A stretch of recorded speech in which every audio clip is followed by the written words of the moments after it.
Hello, everyone, and welcome back to another English-only lesson here at Study English with Us. Today, we're going to start a new series here. I know I'm starting a lot of series. We will follow through with them, but I wanted to get started on a series that I call Let's Talk About. And as we talk about various subjects, it'll be kind of like a vocabulary lesson crossed with a listening type of lesson where we'll learn some new words together and also talk about them. And today's topic is all about sports. Let's talk about sports.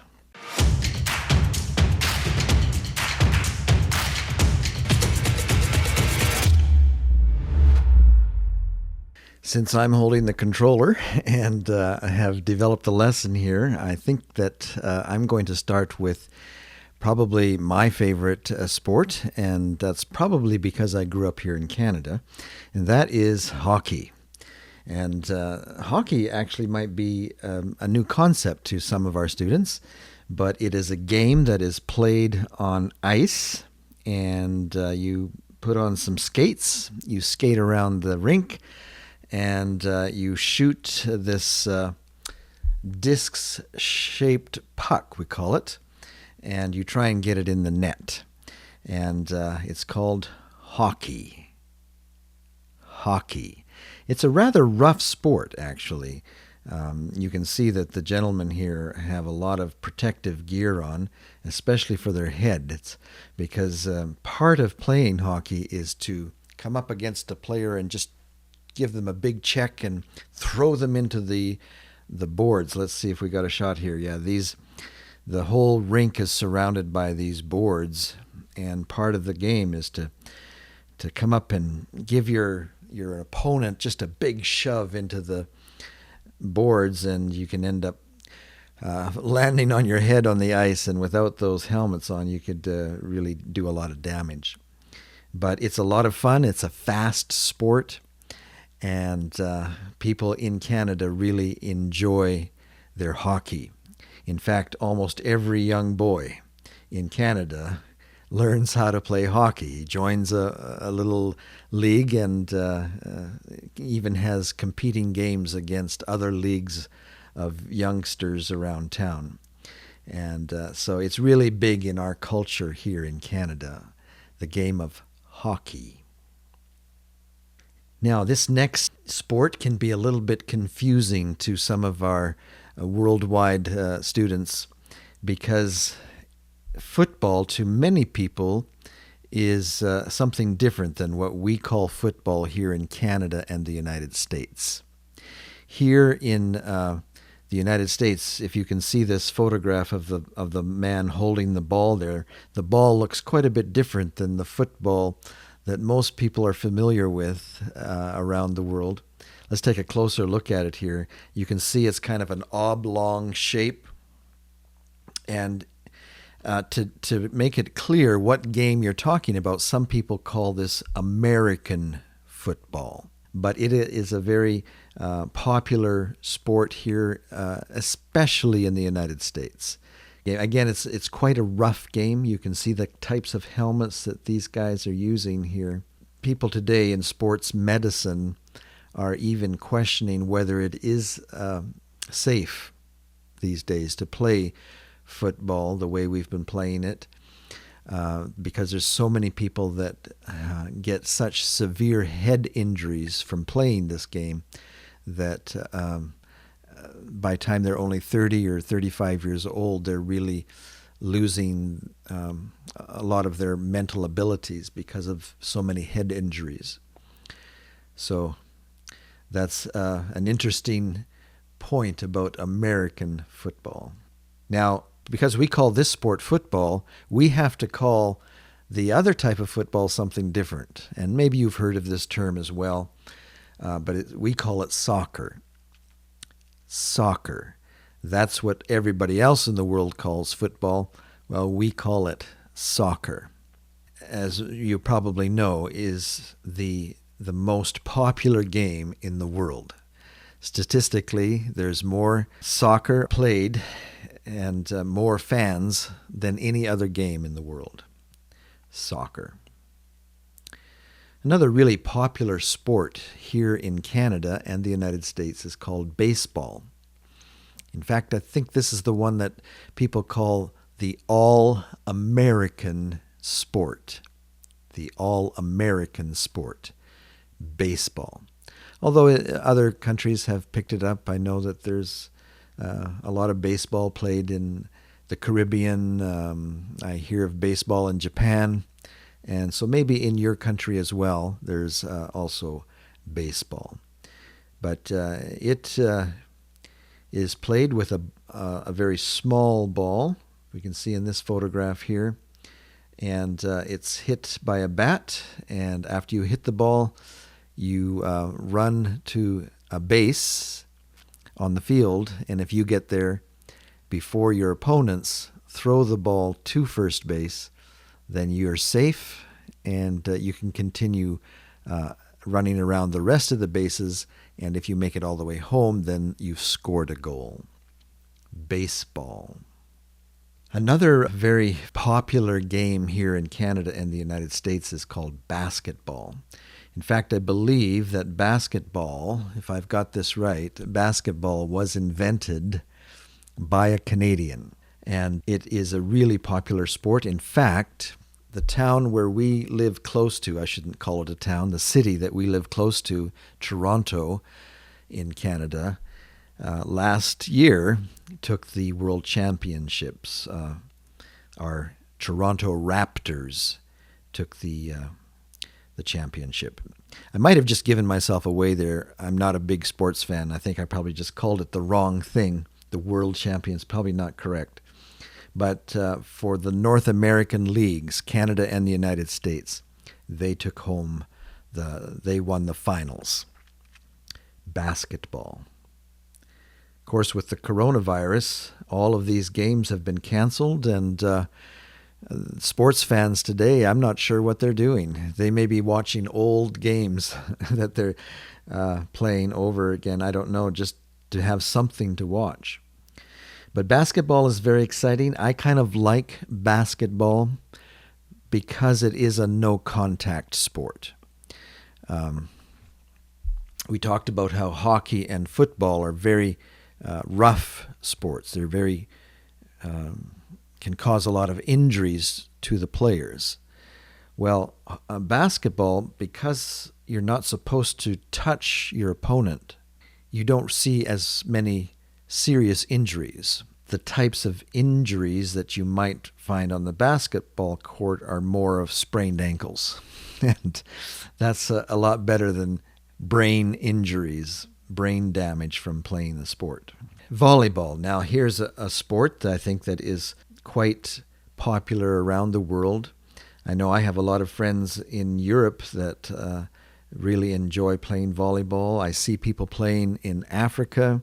Even in Southeast Asia, I see people playing volleyball. Now, a nice variant on volleyball is what's called beach volleyball. And it's basically the same game, except that you're outside in the fresh air. The types of clothing is usually a bathing suit and usually no shoes. You're just in your bare feet and playing on the sand. And it's a very enjoyable version of volleyball, beach volleyball. Skating. Now, some of these I've included as a sport because they end up being an Olympic Games category. Otherwise, skating can just be recreational. You know, if you want to get out and get some fresh air, here in Canada in the wintertime, you can find a lake that's frozen over and just skate on the lake. Or go to an ice arena and just for exercise and recreation, skate on the ice.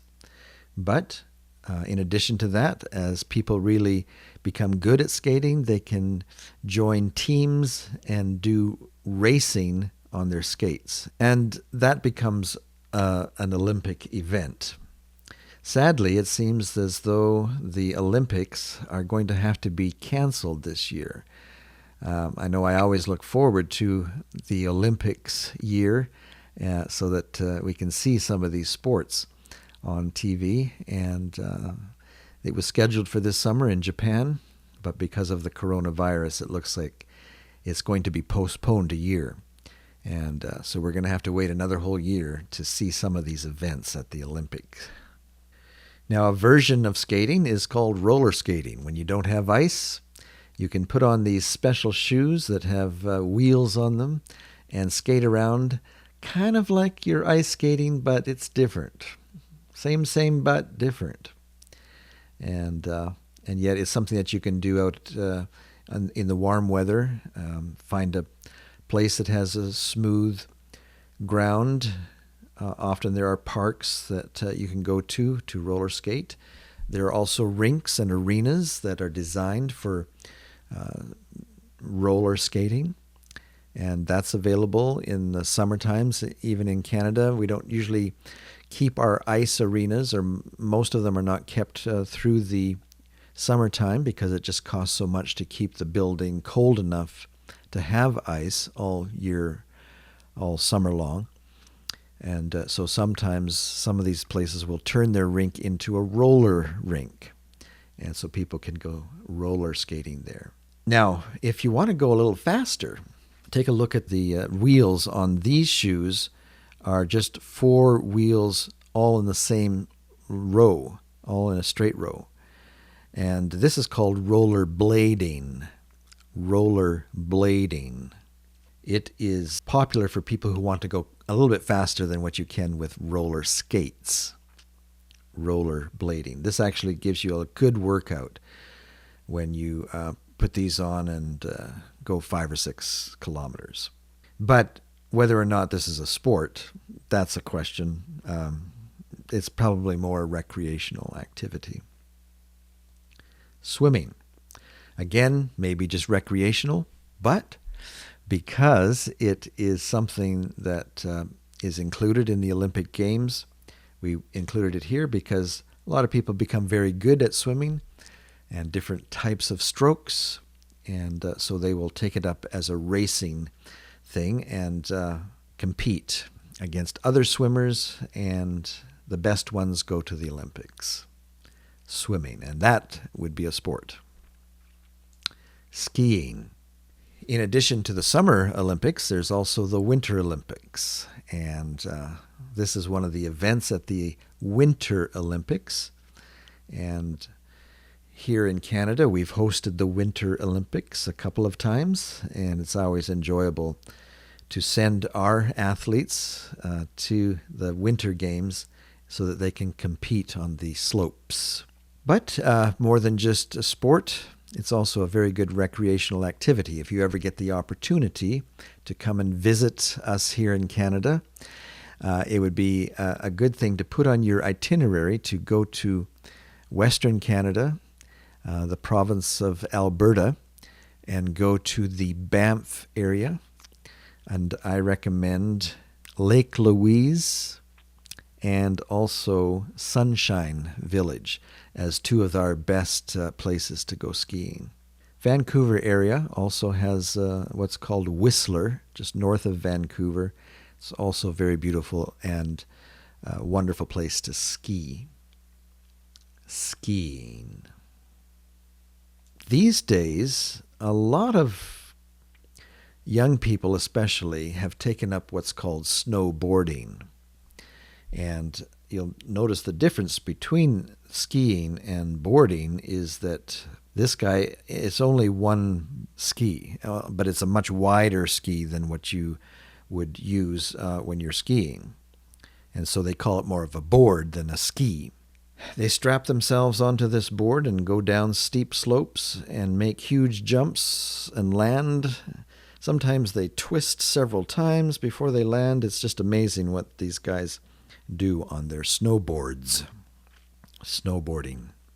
Now, if you live in a nice tropical area, surfing is a wonderful sport. And people enjoy going to the warm tropical areas where there's big waves and take out their board and go surfing. A couple of months ago, we were in Vietnam, and I noticed people attempting to do some surfing there. The waves were getting big enough to do it there. I guess this is a sport. I don't really consider it to be a sport like hockey or football or soccer or basketball. But a lot of people seem to really like boxing, and they call it a sport, so I've included it here. Boxing, where two people get in a ring and beat each other up. I'm not sure why people like to do that or why they like to go see it. It's beyond my comprehension. Golf. Now here's a sport that I enjoy. Again, there's no contact. You don't run into each other as opponents. You're just hitting that ball down the fairway and trying to get it in a hole on the green. And it's a very relaxing sport and a good way to get fresh air and exercise, especially if you walk the course instead of drive one of those golf carts. So I don't do it very often, but I really enjoy it when I do. I probably get out a couple times a year. Golf. Badminton. Badminton. I know this is really big in Southeast Asia as well, and my wife likes to play this. I used to play it quite a bit when I was going to college. In fact, I think I took a class in racket sports, and badminton was one of the sports that we studied in that class. Badminton also gives you an excellent workout. It doesn't look like it here, it's just a little bird and the racket's really light. But what gives you a good workout in badminton is running around the court, trying to make it. When the bird is landing right up at the net, you have to dash up to the net, and then your opponent sends it way back to the back, and you're running down to the back to pick it up there. And within just a matter of 15 minutes, you've put in a lot of exercise. Another wonderful racket sport is tennis. I haven't played a lot of tennis, but I remember enjoying that a lot when I did. Gymnastics. I have two older daughters. Besides Joshua and An, when they were young, they took gymnastics. And so I went to a lot of practices with them and competitions with them as they competed against other gymnasts. And one of the events that they did was this balance beam. And I remember my daughters doing this, balancing on this beam and doing flips on the beam. It's just incredible what the body is able to do with a lot of practice. Gymnastics. Cycling. Now, this could also be considered a recreational activity, but some people take it up very seriously and do meets and races, and it also becomes an Olympic event, and so we threw it in here as a sport as well. And the same goes for running. Running can just be a way to get exercise, but as you enter it seriously in some track and field events, there's different types of events in track and field. This one here is sprinting, but there's many other versions of running around the track. Some you're jumping over hurdles, and so running or sprinting. The sprinting refers to a very short race, maybe 100-yard dash. Sprinting, running is all considered a sport as well. All right, well, I believe that does it for this lesson on Let's Talk About Sports. In our next lesson, we're going to kind of continue the sports theme, and we're going to talk about the different terms that are used in the world of sports. So stay tuned for that, and we'll see you on our next lesson on Let's Talk About.